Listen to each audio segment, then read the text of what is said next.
The most dangerous time for your belly fat isn't when you are eating dinner.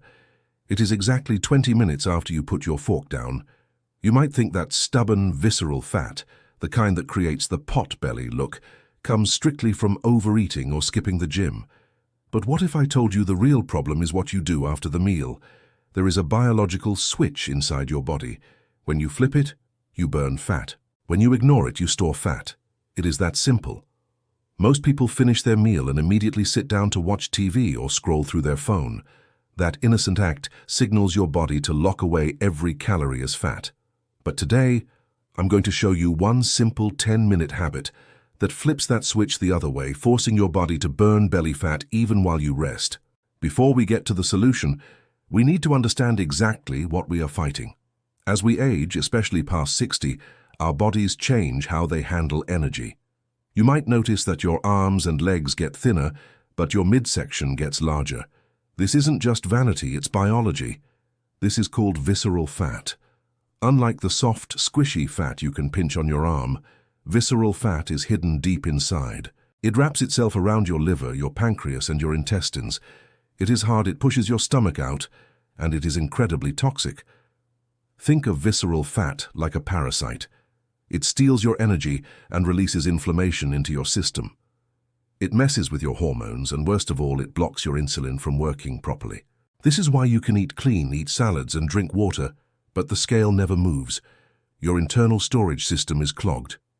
But here is the good news. This deep fat is actually very responsive to one specific trigger. You don't need to run a marathon. You don't need to starve yourself. You just need to change what happens in the golden window right after you eat. We are about to break down exactly how to use this golden window to drain that fat away. But quickly, if you are finding these tips helpful for your health and want to stay mobile, strong, and sharp as you age, please hit the subscribe button below. We release a new guide every week to help you age backwards, and I don't want you to miss the next one. Now let's talk about the solution. It is the 10-minute post-meal walk. I know it sounds too simple, but let me explain the science, because when you understand why it works, you will never skip it again. When you eat carbohydrates, whether it's a potato, rice, or even a banana, your digestion turns that food into glucose or sugar in your blood. This causes a spike. In a younger person, the hormone insulin comes in, grabs that sugar, and delivers it to the muscles for energy. But as we get older, our cells become a bit rusty. They resist the insulin, so instead of going into the muscle to be used as energy, that sugar stays in the blood. When your blood sugar stays high, your body panics. It says, "We have to put this energy somewhere fast." Since the muscles won't take it, the body dumps it into your fat cells, specifically that deep visceral belly fat. Here is where the walk changes everything. When you move your body even gently, your large leg muscles contract. When they contract, they act like a dry sponge in a bucket of water. They soak up that extra glucose from your blood without needing insulin. Studies have shown that a simple, slow, 10-minute walk immediately after a meal can lower your blood sugar spike by up to 30%. That is 30% less sugar floating around, looking for a place to be stored as fat. You are essentially bypassing the broken system and forcing your body to burn the fuel immediately. There is a second reason this 10-minute habit destroys belly fat, and it has nothing to do with food. It has to do with stress. Visceral fat loves stress. When you are stressed, your body produces cortisol. Cortisol is a hormone that tells your body to hold on to fat in the midsection as a survival mechanism. Now think about your digestion. Digestion is hard work for the body.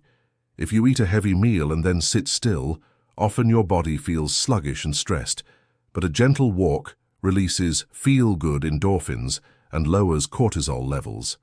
By walking, you are sending a signal to your brain that says, "We are safe, we are moving, we don't need to hoard energy." So you are doing two things at once. You are soaking up the sugar so it can't become fat, and you are lowering the stress hormone that protects the fat. It is a double attack on your belly. You might be thinking, "Dr. Carter, my knees hurt," or "I don't have time." Let's break down exactly how to do this correctly, because you don't need to power walk or break a sweat. Step 1. The timing. You must do this within 30 minutes of finishing your last bite. The sooner the better. If you wait 2 hours, the blood sugar spike has already happened and the fat storage signal has already been sent. Finish dinner, put the dish in the sink, and go. Step 2. The intensity. This is not a workout. I repeat, this is movement, not exercise. You should be able to hold a full conversation while doing it. If you are gasping for breath, you are going too fast. We want to aid digestion, not stop it. A casual stroll is perfect. Step 3. The no excuse variations. I know many of you watching have arthritis, or perhaps the weather is terrible outside. That is okay. You do not need to leave your house. The hallway stroll. Simply walk back and forth in your hallway or around your living room while listening to a podcast or music. The seated march. If you cannot walk well, sit in a sturdy chair and march your legs up and down. Lift your knees high, pump your arms. Do this for 10 minutes while watching your favorite show. The muscle contraction in your legs is what matters, not the distance you travel. My friends, reclaiming your health doesn't always require a gym membership or a starvation diet.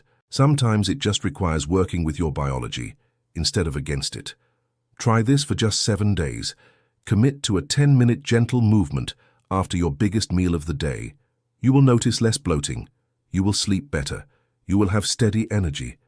And yes, you will finally see that stubborn belly start to shrink. You are telling your body, we are done storing, it is time to burn. Now, getting your blood sugar under control is step 1.